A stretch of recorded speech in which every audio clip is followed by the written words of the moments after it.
Salut à tous, bienvenue dans cette nouvelle vidéo. On va évoquer le mercato d'été qui commence très très fort du côté du Paris Saint-Germain, mais aussi d'autres clubs. Nono est avec nous, salut Nono.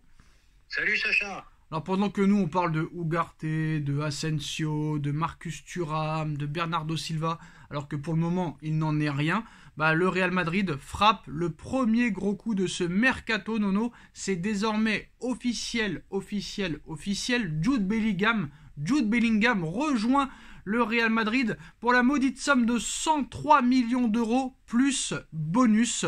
Donc c'était dans les petits papiers depuis maintenant quelques mois. C'est désormais officiel. Le milieu de terrain anglais quitte le Borussia et rejoint le Real Madrid pour 103 millions d'euros plus divers bonus. Alors Aurélien Tchouaméni, qui n'est pas titulaire depuis plusieurs mois, qui a été acheté 80 millions d'euros, va encore se retrouver plus en danger après cette nouvelle arrivée. Mais toi Nono, qu'est-ce que tu penses de l'arrivée de Jude Bellingham pour 103 millions d'euros au Real Madrid, pendant que M. Campos place les petites poubelles de Mendes pour les faire signer au Paris Saint-Germain? Écoute Sacha, on va pas revenir là-dessus. Le Real Madrid, c'est une institution. Quand il y a le choix entre deux clubs et le Real de Madrid, les grands joueurs choisissent toujours le Real. Donc voilà, le plus grand club du monde, 106 millions. Ils n'avaient pas trop acheté ces derniers temps. Là, ils ont une très grosse trésorerie et je pense qu'ils vont faire très très très mal pendant ce mercato. Et Tchouaméni, alors est-ce qu'il est sur le départ avec cette nouvelle arrivée ou non? Grand danger pour Tchouaméni. Camavinga me paraît meilleur que lui. Donc déjà avec Ancelotti, qu'avec Camavinga et le reste du milieu, il n'était pas titulaire. Gros danger pour Tchouaméni. Ouais, mais Camavinga il joue sur le côté maintenant, donc il n'est plus vraiment concerné. Oui, mais je pense que tôt ou tard, il va revenir au milieu. Donc, je pense que Tchouaméni est vraiment en danger. Je suis pas de cet avis sur Camavinga. Alors, les dirigeants parisiens ont dressé une liste, Nono, de joueurs qu'ils souhaitent voir partir.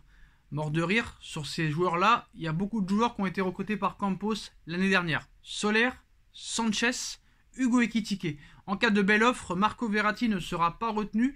Et d'après Sky Sport, Chelsea aurait commencé les approches pour recruter Neymar. Neymar qui fait la Java à Miami en finale NBA. On a vu la photo d'hier, qu'il est très clairement en surpoids.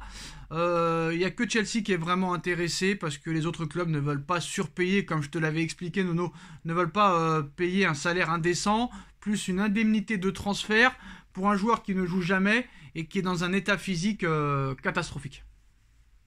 Ça m'étonne pas, il y a que Chelsea qui pouvait l'acheter, ils font n'importe quoi, ils sont encore pires que le PSG, ils ont trouvé encore pire que incroyable. Regarde le résultat de cette année, je sais pas combien de centaines de millions d'euros qu'ils ont achetés, et voilà le résultat, même pas une Coupe d'Europe, même pas une Europa League, rien du tout.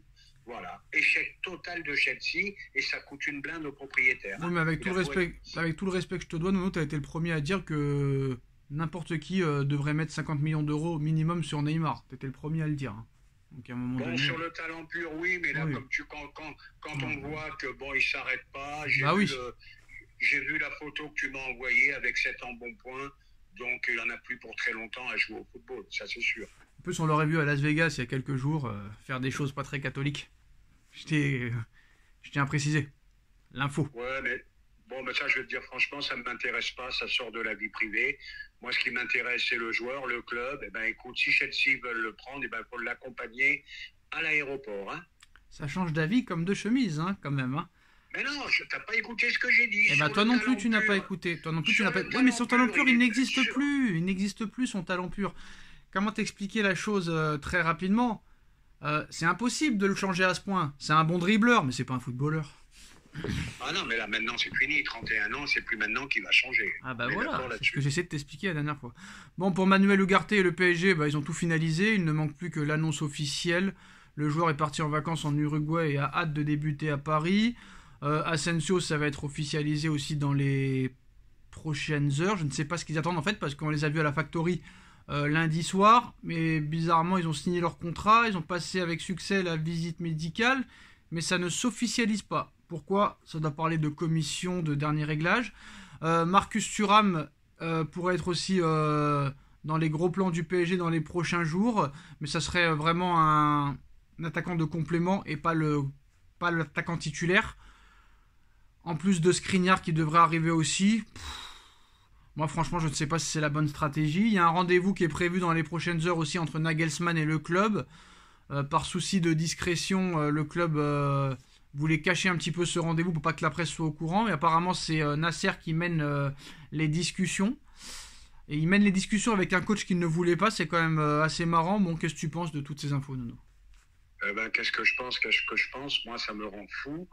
Ça va nous coûter encore une blinde Nagelsmann. Le Bayern demande 10 millions d'euros minimum. Oui, mais le Bayern l'a viré. Comment se fait qu'il est sous contrat encore avec le Bayern alors qu'ils l'ont viré? Il faudra m'expliquer. Viré, mais encore sous contrat jusqu'en 2026. Donc encore des histoires d'argent inimaginables. Galtier, ça va nous coûter une blinde aussi. Et je le redis encore une fois, c'est le seul métier au monde où tu n'as pas de résultat, où tu touches une blinde. Moi, ça me rend fou. Alors, déjà que c'était un miracle pour lui d'entraîner le PSG.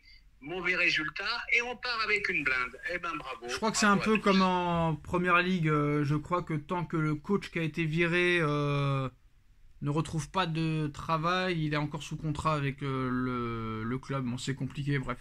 C'est assez bizarre, mais il n'y a que nous pour payer un entraîneur qui a été viré en plus de son propre club. C'est quand même assez incroyable. Je vais te dire, Sacha, c'est du grand art. Entre Nagelsmann et Galtier, ça va coûter 20 bars. L'achat d'un bon joueur complément. De toute façon, l'année prochaine, on annonce déjà une saison de transition, donc c'est pas très grave. Messi, qui rejoint l'Inter Miami, qui a refusé l'offre d'1,2 milliard de l'Arabie Saoudite, alors que N'Golo Kanté, lui, rejoint Karim Benzema dans le même club pour un contrat de 100 millions d'euros. Bon, il n'a pas écouté son père, il a écouté plutôt sa femme. Il rejoint l'Inter Miami en MLS. Qu'est-ce que tu penses du choix de Léo Messi? C'est pas qu'il a pas écouté son père, c'est qu'il allait encore prendre une grosse banane avec le Barça. Donc voilà, Miami, très beau coin, très belle ville, le soleil. Pourquoi il aurait pris une banane? Pourquoi il aurait pris une banane? Pourquoi il aurait pris une banane? Parce que Laporta, il n'avait pas les sous pour le payer, tout simplement. Et alors, pourquoi en Arabie Saoudite, il prendrait la banane et pas en MLS? Non, en Arabie Saoudite, il prend pas la banane, il refuse 1 milliard. Alors, c'est quoi le problème? C'est quoi le problème? C'est le père qui voulait que Messi aille en Arabie Saoudite. Donc quel rapport entre... Oui, t'as pas compris ce que je voulais te dire. Non, lui, son souhait, c'était le Barça. Non, le père, il voulait que Messi signe en Arabie Saoudite. Et Messi voulait le Barça. Voilà, Messi voulait le Barça, mais le Barça, ça se fera pas parce qu'il sent qu'il va manger la banane avec eux. Laporta va lui faire encore un coup. Moi, je te parle du père. C'est le père qui... Le père, il n'a pas écouté le père. Écoute, s'il peut refuser 1 milliard, de toute façon, il est milliardaire. Ça va pas lui... On n'est plus à ça près. Et qu'est-ce que tu penses la liste des départs où il y a Neymar et Verratti aussi? Verratti qui pourrait aller aussi en Arabie Saoudite. Et peut-être que Neymar finira aussi en Arabie Saoudite à l'arrivée. Ça m'étonnerait pas. Grand changement dans le football mondial. Je pense qu'il y en a beaucoup avec ces offres mirobolantes qui vont finir par partir là-bas parce qu'on commence à descendre au niveau de l'âge. Kanté, 32 ans, ça me paraît un peu jeune. Pour des joueurs en fin de carrière, je suis pas contre. Kanté, 32. Verratti, s'il devait partir là-bas, 30 ans. Attention à l'Arabie Saoudite. Ça va mettre un désordre total dans le football mondial. Paris est prêt à mettre 80 millions d'euros sur Bernardo Silva, c'est pas trop cher quand même? Non, ça les vaut. On verra bien en tout cas. Je sais pas si réellement ça les vaut quand c'est le Paris Saint-Germain. Et la blague du jour, Mauro Icardi qui va être vendu 8 millions d'euros, alors qu'il vient de faire une saison à plus de 25 buts, c'est qu'à Paris que tu vois ça, très clairement. On sait pas acheter, on sait pas vendre. Qu'est-ce que tu veux que je te dise, Sacha? On n'a pas fini de souffrir. Je sais pas. On sait pas acheter, on sait pas vendre. Je sais pas qui travaille là-dedans, qui travaille dans ce club, qui décide, mais c'est un truc de fou. Tu vas le vendre 8 millions, il a été acheté combien, que je dise pas de bêtises? 72. Voilà, ça fait 72 et 8, ça fait moins 64. Voilà, tu prends 64 dans la tranche. S'adapter ou s'éteindre, Nono. Voilà les postos, c'est la fin de cette vidéo. Dites-nous en commentaire ce que vous en pensez. On like, on partage, on commente, on s'abonne. On se retrouve très vite pour une nouvelle vidéo. Merci Nono, merci à tous. Tchuss. Merci Sacha. Tchuss.